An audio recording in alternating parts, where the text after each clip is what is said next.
அனைவருக்கும் வணக்கம். ஒரு சாமானியனாக எனது பதிவு பண்ணியே ஆகணும் அப்படிங்கிற ஒரு கட்டாயத்தின் அடிப்படையில் அண்ணன் சீமான் அவர்களுக்கான ஒரு பதிவு. அவர் பேசின அந்த பேச்சு 2 நாளாக எப்படி காட்டுத்தீ போல் பரவிக்கிட்டு இருக்கு அப்படின்னு சொல்லி உங்களுக்கு நல்லாவே தெரியும்.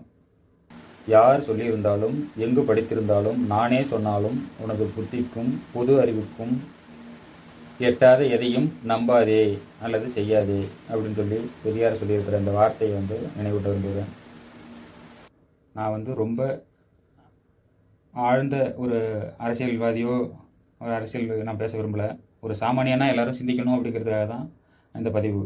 ஒன்றும் இல்லை, உங்களுக்கு எல்லாருக்குமே தெரியும். நான் ரொம்ப பெருசாக சொல்லிட்டு போக வரல.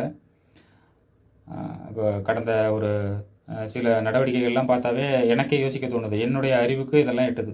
ஒன்று பார்த்தோம்னா தமிழ்த்தாய் அந்த வாழ்த்து முரண்பாடு, அதுக்கடுத்து பார்த்தோம்னா பெரியார் தமிழ்நாடு, அதை பற்றியான ஒரு ஒரு இணக்கம் எப்படி இருக்குன்னு உங்களுக்கு எல்லாருக்கும் நமக்கு எல்லாருக்கும் தமிழ்நாட்டில் உள்ளவங்களை எல்லாருக்கும் தெரியும்.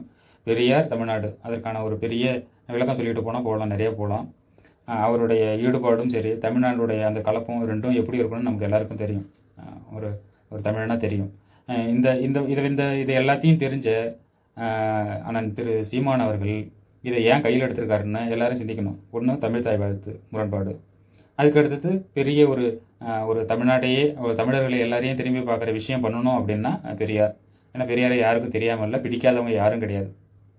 அது அரசியலை அப்பாற்பட்டு தமிழர்களாக எல்லாருக்குமே புரியும், எல்லாருக்கும் தெரியும் அப்படிங்கிற கருத்து அவருக்கு நல்லாவே தெரிஞ்ச விஷயம். இதை ஏன் அவர் கையில் எடுக்கிறாருன்னா, பிரிவினவாதியாக தன்னை அடையாளப்படுத்தி கொண்டு அவங்களுக்கு தெரியும். இப்போ நான் கவனித்த வரையிலையும் பார்த்தோம்னா பல உறுப்பினர்கள் பல கட்சியில் இருந்த பதவியிலிருந்து சில அடுத்த மாற்றுக் கட்சிக்கு நிறைய பேர் போயிட்டுருக்காங்க அப்படிங்கிற அந்த ஒரு அறிவு அவருக்கும் இருக்கும் கண்டிப்பாக.